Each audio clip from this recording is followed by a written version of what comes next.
সামনে মসজিদে ব্যানার লাগানো আছে, সেখানেও আছে তরবিয়ত ইজতেমা, কিন্তু পেছনে আবার আছে সংগঠন।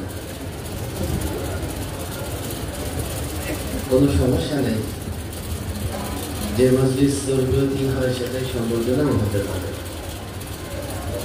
তবে সংবর্ধনা সভায় বা মজলিসে বক্তৃতা কথাবার্তা হয় এক ধরনের, তরবিয়তি মজলিসে কথাবার্তা হয় অন্য ধরনের। আমি যেহেতু আগে থেকে শুনেছি যে তরবিয়তি মজলিস হবে, আমার মনে মনে একটা নিয়ত ছিল, আছে কমপক্ষে 1.5 থেকে 2 ঘন্টা আলোচনা করবো ইনশাআল্লাহ। কিন্তু এখন তো সংবর্ধনা, লম্বা আলোচনা করা যাবে না। যাই হোক, আলোচনা দীর্ঘ না হলেও যেহেতু এখানে তোমরা আমাদেরই সন্তান, জামিয়ার সন্তান, তোমাদের হাতেই বাংলাদেশের ভবিষ্যৎ, সেহেতু আমি মনে করি আজকের এই সংবর্ধনা নিয়ে নয়, তরবিয়ত নিয়ে কথা বলা দরকার।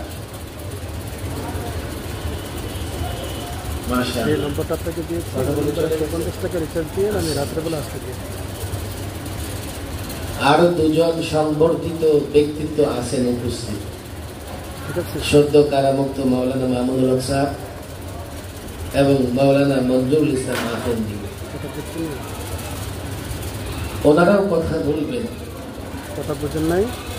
আমি যারা বড় ছাত্র বলতে কাফিয়া থেকে উপরের জামাতের, এখন যে অবস্থা, আমি এটা বলতে ভয় হচ্ছে আমার, কেন খাতা কলম নিয়ে বসলো না। আমি তো দেখতেছি খাতা কলম রাখারই জায়গা নেই। তরবিয়ত আসলে কি জিনিস ছাত্রদের বলবো একটু মনোযোগ সহকারে শুনো। আমরা বরাবরই তালিম এবং তরবিয়তের কথা শুনি। তালিম তো বুঝি, আসাদে একরাম সবকে আসেন, পাঠদান করান, আমরা সবক মুখস্থ করি, উস্তাদদের শোনাই, তালিম। তরবিয়ত কি জিনিস? তালিম এবং তরবিয়ত এই দুটার মধ্যে সম্পর্কটা এমন যেমন এলেম এবং আমলের সম্পর্ক। এলেম এবং আমলের সম্পর্ক এভাবে বুঝতে পারো তোমরা। তালিম হচ্ছে কোন বিষয়ের জ্ঞান লাভ করা, আর তরবিয়ত হচ্ছে সে বিষয়টাকে নিজের জীবনে বাস্তবায়ন করা। এভাবেও তোমরা বুঝতে পারো, তালিম হচ্ছে জ্ঞানের প্রচার, আর তরবিয়ত হচ্ছে আখলাক দুরুস্ত করা। বোঝার চেষ্টা করো, তালিম হচ্ছে জ্ঞান বা বিদ্যা, আর তরবিয়ত হচ্ছে আখলাককে দুরুস্ত করা। তাহলে আমরা বলতে পারি, আমি যা শিখব সেটা নিজ জীবনে বাস্তবায়ন করলেই আখলাক দুরুস্ত হবে, তো আমি তরবিয়ত ইয়াফতা হব। তালিমের পরে তরবিয়ত এজন্যই দরকার। শুধু এলেম থাকলেই কেউ সংশোধিত হয়ে যায় না, যতক্ষণ না সে এলেম অনুযায়ী নিজেকে সংশোধন করবার চেষ্টা করে। তরবিয়তি মজলিস হচ্ছে আমি এলেম শিখব এবং সে এলেম অনুযায়ী নিজেকে দুরুস্ত করবার চেষ্টা করব। দুরুস্ত কিভাবে হব? আমি যা হালাল, আমি যদি তার জীবনে প্র্যাকটিস করি, চর্চা করি, আমি নিজে সংশোধিত হব, ভালো করে বুঝবো। আর যা হারাম, আমি যদি তা বর্জন করি, আমি সংশোধিত হব। এই হচ্ছে তরবিয়ত। শুধুমাত্র তালিম ততক্ষণ পর্যন্ত কাজে আসে না যতক্ষণ না আমরা সেটাকে প্র্যাকটিস করে নিজেদের আখলাক কিংবা চরিত্রকে দুরুস্ত করব। বড় একটা সমস্যা হচ্ছে কি জানো, আমি যখন আখলাকের কথা বলতেছি তো কেউ মনে করতে পারে, হুজুর আখলাক মানে স্বভাব চরিত্র, এটা তো একটা অপশনাল সাবজেক্ট, এটা একটা মুস্তাহাব বিষয়। না না না, আখলাক এবং চরিত্রে শরীয়তের হুকুম আহকামের যেভাবে নানান স্তর আছে, আখলাক এবং চরিত্রের নানা স্তর আছে। কিছু বিষয় আখলাক এবং চরিত্রের এমন আছে নামাজ রোজার মতোই ফরজ। আবার এই যে ফরজ বিষয়গুলো, এগুলো যদি বাহ্যিক হয়, সেগুলো আমরা যেগুলো নামাজ রোজা হজ জাকাত এগুলো আমরা বলতে পারি। আবার এর আভ্যন্তরীণ কিছু বিষয় আছে। মজার ব্যাপার হলো বাহ্যিক বিষয়গুলোকে যতটা গুরুত্ব দেওয়া হয়, বাতিনি বিষয় আভ্যন্তরীণ বিষয়গুলোকে এত গুরুত্ব দেওয়া হয় না। অথচ বাহ্যিক বিষয়গুলো তখনই দুরুস্ত হবে, ঠিক হবে, যখন তার আভ্যন্তরীণ বিষয়গুলো ঠিক হবে। এই কথা বললে আবার কেউ বলবে হুজুর পীর মুরিদির আলোচনা করতেছে। আজকাল যখন বাতিনকে আভ্যন্তরকে দুরুস্ত করবার কথা বলা হয়, আমরা মনে করি এগুলো পীর মুরিদি বিষয়, ওনারা এগুলো নিয়ে কথা বলবে না, কখনো নয়। আমাদের ভেতরকে যতক্ষণ দুরুস্ত করতে না পারবো, ভেতরকে কিভাবে দুরুস্ত করব? আখলাকে হাসানা দ্বারা নিজের ভেতরকে মোজাইয়ান করতে হবে, সুসজ্জিত করতে হবে। আখলাকে সাইয়্যিআ থেকে নিজের ভেতরকে মুক্ত করতে হবে। আখলাকে হাসানা কি জিনিস? আখলাকে হাসানা কি জিনিস? তাওয়াক্কুল, সবর, এগুলো সব আখলাকে হাসানা। আখলাকে সাইয়্যিআ কি জিনিস? আখলাকে সাইয়্যিআর মধ্যে কিবির, হাসাদ, বগজ, কিনা, গীবা, হুব্বে মাল, হুব্বে জা, এগুলো মানুষের ভিতরগত সমস্যা, অসুস্থতা বা এগুলা খারাপ চরিত্র, সৎ স্বভাবের বিপরীত যেটা অসৎ চরিত্র, এই বিষয়গুলোর আলোচনা আমাদের ভিতরে নাই। অথচ আমাদেরকে দুরুস্ত করতে হলে লেবাস এবং বাহ্যিক দুরুস্ত হবার পাশাপাশি ভিতরটাকে ঠিক করতে হবে। কারণ ভেতর যদি ঠিক না হয়, বাহ্যিক তার সুন্দর, লেবাস, চাল চলন, নেতাও বড়, বক্তৃতাও ভালো, সব ঠিক আছে, ভেতরে শুধু এখলাসের জায়গায় ত্রুটি আছে, সেখানে একটু কিবির আছে, হাসাদ আছে। যত দিন রাজত্ব করুক না কেন, রাজনীতি করুক না কেন, নেতৃত্ব দেখ না কেন, হতে পারে একসময় ভেতরে কিবির এবং হাসাদ থাকবার কারণে জাতিকে নিয়ে বুড়িগঙ্গায় ঝাঁপায়া পড়বে, তার দ্বারা দেশ জাতির কোনো ফায়দা হবে না। আমাদের সমস্যা তো ভেতরে। আমাদের ভেতরে ইত্তেফাক হয় না কেন? আমাদের ভেতরে বগজ আছে, হাসাদ আছে, তাকাব্বুর আছে। এই যে বাহ্যিক আমাদের ভিতরে মতানৈক্য, এটা প্রমাণ করে আমাদের ভিতরে কোথাও না কোথাও সমস্যা আছে। তরবিয়ত কাকে বলে আমি সে বিষয় বলছিলাম। তরবিয়ত হলো আখলাককে দুরুস্ত করতে হবে। এলেম শিখবো, এলেম অনুযায়ী আখলাককে দুরুস্ত করব। এলেম শিক্ষা করার দরকার আছে না নাই? আমি সবসময় একটা কথা বলি যে এলেম কেন শিখবো, কোরআন সুন্নাহর এলেম কেন শিখবো, এটা আগে জানা দরকার। দুই, আমি কি এলেম শিখতে পারবো, এটাও বোঝা দরকার। তিন, আমি কতটুকু এলেম অর্জন করব। প্রশ্ন কয়টা? বলো ছাত্র ভাইরা, বলো কয়টা প্রশ্ন? কয়টা প্রশ্ন? মনের ভেতরে রাখো, পরে গিয়ে নোট করে দেবা। এক, আমি কেন এলেম অর্জন করতে চাই, জানার দরকার আছে না নাই? দুই, আমি কি আসলে এলেম অর্জন করতে পারবো? আমি নানা রকমের সমস্যায় নিপতিত, আমার দ্বারা এলেম অর্জন হবে কিনা? আর তিন, এলেমের তো সীমা পরিসীমা নাই, আমি কতটুকু এলেম অর্জন করব। এক, আমি কেন এলেম অর্জন করব? ইয়ারফাইল্লাহুল্লাযীনা আমানু মিনকুম, ভালো করে শোনো, ইয়ারফাইল্লাহুল্লাযীনা আমানু মিনকুম ওয়াল্লাযীনা উতুল ইলমা দারাজাত। আয়াতটা নোট করে রেখে নিজে ব্যাখ্যা দেখে নিবা। আল্লাহ তাবারক ওয়া তাআলা ঈমানদার এবং যারা ইলম ওয়ালা আলেম তাদের মর্যাদা বৃদ্ধি করে দেন। আয়াতের ব্যাখ্যায় গেলে ঘন্টাও শেষ হবে না। তোমাদের মধ্য থেকে যারা ঈমানদার তাদের দারাজাত, তাদের মর্যাদা আল্লাহ বৃদ্ধি করে দেন। এবং কাদের? যারা আলেম, উতুল ইলম ওয়ালা।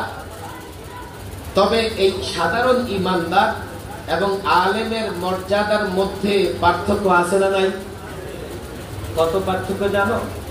হযরত আব্দুল্লাহ ইবনে আব্বাস বলেন, এই যে দারাজাত, ঈমানদারের তুলনায় একজন আলেমের দারাজাত 700 গুণ বেশি। সুবহানাল্লাহ বলবা না? বাস্তব যেখানে ঈমানদার তার চাইতে 700 স্তর উপরে আলেমের অবস্থা। আর মজার ব্যাপার হলো কি জানো?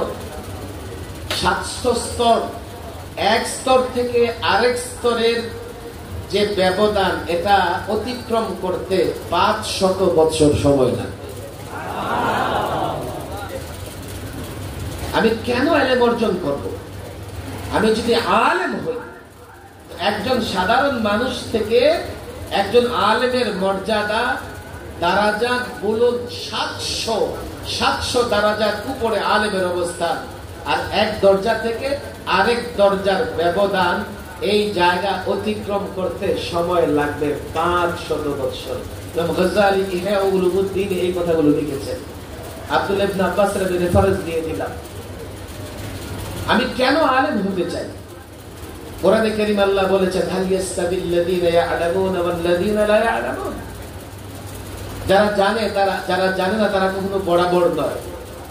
আমি এই জন্য আলেম হতে চাই, আমি যাতে জাহেলত থেকে, জাহেল থেকে একটু বিশেষ অবস্থান রক্ষা করতে চাই। কোরআন এবং সুন্নাহর এক একটা আয়াত এবং হাদিস যদি তুমি সামনে রাখো, তুমি যখন ইলমের মর্যাদা বুঝবে, তখন তোমার এই প্রশ্নের উত্তর জানা হয়ে যাবে, আমি কেন আলেম হতে চাই। শত শত হাদিস আছে, একটা হাদিস শুধু মনে রাখবে, একটা হাদিস, মান সালাকা তরিকান ইয়াতলুবু ফীহি ইলমা। শোনো, যে ব্যক্তি পথ ধরবে ইলম অর্জন করবার জন্য, ভালো করে বুঝো, মান সালাকা তরিকান ইয়াতলুবু ফীহি ইলমা, পথ অতিক্রম করতেছে ইলম অর্জনের জন্য, ওয়া সালাকাল্লাহু বিহি তরিকান মিন তুরুকিল জান্নাহ, আল্লাহ তাবারক ওয়া তাআলা তাকে জান্নাতের পথে পরিচালিত করে দেবেন। ইলমের পথে চলা মানে জান্নাতের পথে চলা। এর মানে ইলমের পথে চলতে চলতে যাবে কোথায়? আমি কেন ইলম শিখবো বুঝবার চেষ্টা করো। وَإِذْ قَالَ رَبُّكَ لِلْمَلَائِكَةِ إِنِّي جَاعِلٌ فِي الْأَرْضِ خَلِيفَةً। দেখো, এই পৃথিবীতে আল্লাহর যারা নৈকট্য অর্জন করতে পারে, তাদের 3টা স্তর করতে পারে। এক ফেরেশতা, 2 মানুষ এবং সাধারণ জিন, 3 হচ্ছে শয়তান। ফেরেশতা গুনাহ করতেই পারে না, মানুষ এবং জিন। এরপরে 3 নাম্বার হচ্ছে শয়তান, শায়াতিন মিনাল জিন্নি বলেন, ইবলিস এবং তার চেলা চামুন্ডারা কোনোদিন নেক কাজ করতে পারবে না, তারা মরদুদ। মাঝখানে যারা সাধারণ জিন এবং মানুষ, তারা যদি তাদেরকে দুরুস্ত করতে পারে তো তারা যাবে ফেরেশতাদের কাতারে, আর তারা যদি আল্লাহর নাফরমান হয় তো তারা যাবে শয়তানের কাতারে। হয়তো ডিমোশন হবে, নাহলে প্রমোশন হবে। এই সাধারণ মানুষ ফেরেশতাদের উপরে মর্যাদা পেয়েছে ইলমের কারণে। ওয়া আল্লামা আদামান আসমাআ কুল্লাহা। প্রথম প্রশ্ন ছিল, আমি কেন ইলম অর্জন করব? আমি এজন্যই ইলম অর্জন করব, ইলমের চাইতে মর্যাদাপূর্ণ আর কোনো কিছু নাই। কথা ঠিক না বেঠিক? সংক্ষিপ্ত উত্তর মনে থাকবে তো ইনশাআল্লাহ। 2, আমি কি ইলম অর্জন করতে পারবো? তোমরা বলবে যে হুজুর আমাদের সমস্যা কি, কেন পারবো না? হ্যাঁ, তুমি তোমার নয়, সামষ্টিক ভাবে একটু চিন্তা করে দেখো, তোমাদের মধ্যে এমন ছাত্র আছে যার বিলকুল মেধা নাই, আছে না নাই? আবার তোমাদের মধ্যে এমন ছাত্র আছে গরিব, অসহায়, লেখাপড়া চালাতে পারবে এই হিম্মত তার নাই।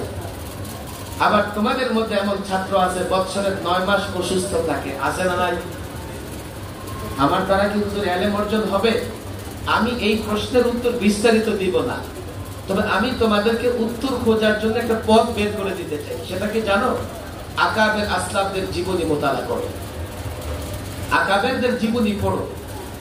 আমাদের জীবনে যে কয়টা অবস্থা আসতে পারে, আকাবেরদের জীবনে এমন অবস্থা এসেছিল না আসে নাই? আমরা, আমাদের মধ্যে মেধাহীন লোক আছে, আমাদের আকাবের আসলাফদের মধ্যে মেধাহীন ছিলেন কি ছিলেন না? সাআদউদ্দিন তাফতাজানির ঘটনা আমরা পড়েছি, মুখতাসারুল মাআনির মুসান্নিফ সাআদউদ্দিন তাফতাজানি এতটা মেধাহীন ছিলেন, মেধাহীনের দিক থেকে জরবুল মিসাল উদাহরণ দেওয়া হতো। সবকে বসলে কিছু তো বুঝতোই না, সওয়াল করলে ছাত্ররা হাসাহাসি করত। সাদউদ্দিন তাফতাজানি পরবর্তীতে মুখতাসারুল মাআনি কিতাব লিখেছেন। এই যুগের বড় বড় আলেমরা এই কিতাব পড়তে গিয়ে দাঁত ভেঙে যায়। আমি হাজারো এক্সাম্পল দিতে পারবো। এর মানে হচ্ছে তোমাদের মধ্যে কেউ যদি এমন থেকে তার মেধা নাই, তাকেও হতাশ হবার দরকার নাই। অতীতে আমাদের আকাবে, আমাদের আসলাফরা মেধাহীন ছিলেন, মেহনত করতে করতে পরবর্তীতে তারাও বড় আলেম হয়েছে। দুই, কেউ মনে করতে পারে যে হুজুর আমি বছরে 6 মাস অসুস্থ থাকি, আমি কি ইলম অর্জন করতে পারবো? আমার হাতে এত সময় নাই যে সাহাবায়ে কেরাম থেকে শুরু করে এক উদাহরণ টানবো। আমি এই যুগের একটা দাওয়াত ও তাবলীগের কাজে উদাহরণ দেই। সৈয়দ আবুল হাসান আলী নদভী হযরত ইলিয়াস আখতার রাহিমাহুল্লাহর জীবনী লিখেছেন, দ্বীনি দাওয়াত নামে তাবলীগী কাজের ইতিহাস লিখেছেন। সেখানে তিনি লিখেছেন এই যে দাওয়াত ও তাবলীগের বর্তমান যে ধারা, এর যে বাণী হযরত ইলিয়াস রাহমাতুল্লাহ আলাইহি বৎসরের অধিকাংশ সময় অসুস্থ থাকতেন। একজন অসুস্থ ব্যক্তি দিয়ে আল্লাহ দ্বীনের কাজ এমন নিয়েছেন, আজকে ওই কাজের সঙ্গে হাজারো লাখো কোটি মানুষ জড়িত। কেউ বলতে পারে হুজুর 3, আমি তো অসুস্থ না, তবে আমি গরিব। তুমি কি আসহাবে সুফার চাইতে গরিব? দেখো 1500 বছর আগে রাসূলুল্লাহ সাল্লাল্লাহু আলাইহি সাল্লাম সর্বপ্রথম যে মাদ্রাসা তৈরি করেছিলেন, মক্কার দারুল আরকামের কথা তো আছেই, মদিনাতে মসজিদে নববী উত্তর এবং পূর্ব কোণায় 12 ফিট বাই 8 ফিট প্রথম পর্যায়ে আসহাবে সুফা যেখানে বসতেন, এর পরিধি ছিল 12 ফিট বাই 8 ফিট। মসজিদে নববী চত্বরের উত্তর এবং পূর্ব কোণায় ভূমি থেকে একটু উঁচা, উপরে পাতা দিয়ে মাচান দিয়ে দেওয়া হয়েছে, চতুর্দিকে খোলা। ঠিক এই উত্তর পূর্ব কোণার বিপরীত সাইডে রাসূলুল্লাহ সাল্লাল্লাহু আলাইহি ওয়াসাল্লামের এখন যে হুজরা উম্মাহাতুল মুমিনিনদের কামরা, সেখানে রাসূলুল্লাহ সাল্লাল্লাহু আলাইহি ওয়াসাল্লাম আসহাবে সুফফাবাসী চত্বরবাসীদের থাকতে দিলেন। তারা ইসলামের প্রথম মাদ্রাসার, মদিনার প্রথম মাদ্রাসার প্রথম দিকের ছাত্র। 70 থেকে 80 জন নিয়মিত থাকতো। মাঝে মধ্যে তাদের সংখ্যা 300 থেকে 400 জন হয়ে যেত। তাদের অবস্থা দেখো। আজকে যে এই যে মাদারেসা কওমিয়া, মূলত এগুলো আসহাবে সুফফার নমুনা। আমি যদি এক একটা করে উদাহরণ তোমাদেরকে টানি, তো তোমরা দেখবা যে হ্যাঁ, আমরাই তো আসহাবে সুফফার অবিকল, আমরাই তো আসহাবে সুফফার নমুনা। আসহাবে সুফফার খাবার দাবার এগুলোর ব্যবস্থা করতে কি ছিল? লোকজন দান করত, সাদকা দিত, এর মাধ্যমে তাদের খাবার দাবার চলতো। তাদের অবস্থাটা কি ছিল জানো? তাদের পরনে, কারো পরনে একাধিক কাপড় ছিল না, 2টা কাপড় খুব কম জনের ছিল, একটা কাপড়, একটা চাদর, ছোট চাদর। চাদরটা গলায় দিয়ে এই চাদরটা জামার কাজও করতো, পায়জামার কাজ করতো। বড় জোর নিসফে সাক, হাঁটুর নিচ পর্যন্ত যেত। তাদের মধ্যে আবার এমনও ছিলেন কেউ কেউ যে পুরা কাপড় দিয়ে দেহ ঢাকতে পারতেন না। যখন ওস্তাদের সামনে বসতেন, বসার পরে আরেক ছাত্রের আড়ালে নিজেকে রাখতেন, কেননা সতর ঢাকার মতো পরিপূর্ণ তাদের কাপড়ও ছিল না। মাঝে মধ্যে 3 দিন থেকে 10 দিন পর্যন্ত তাদের না খেয়ে থাকতে হতো, শুধু খেজুর খেয়ে, পানি খেয়ে জীবন যাপন করতে হতো। রাসূলুল্লাহ ইমামতি করতেছেন, পিছনে দাঁড়ায় আছে, পেটে পাথর বাঁধা, দাঁড়ায় থাকতে পারে না, চিৎকার দিয়ে অজ্ঞান হয়ে যায়, বেহুশ হয়ে যায়। আসহাবে সুফফার ছাত্রদের কথা তো শুনলা, মুআল্লিমের কথা শুনবা না? ইনসানের মুআল্লিম হযরত মহানবী মুহাম্মদ সাল্লাল্লাহু আলাইহি ওয়াসাল্লাম দর্শ দিতেছেন, তার পেটেও পাথর বাঁধা। আসহাবে সুফফার ঘটনা আজকে বলা আমার উদ্দেশ্য নয়। এখন আসহাবে সুফফাদের উপরে অনেক কিতাব লেখা হয়ে গেছে। এই যুগের মাদ্রাসাগুলো সেই আসহাবে সুফফার একটা নমুনা, তাদের নমুনা। শুধুমাত্র আসহাবে সুফফা তারাই দ্বীনের জন্য ত্যাগ এবং কুরবানি করেছেন এমন না।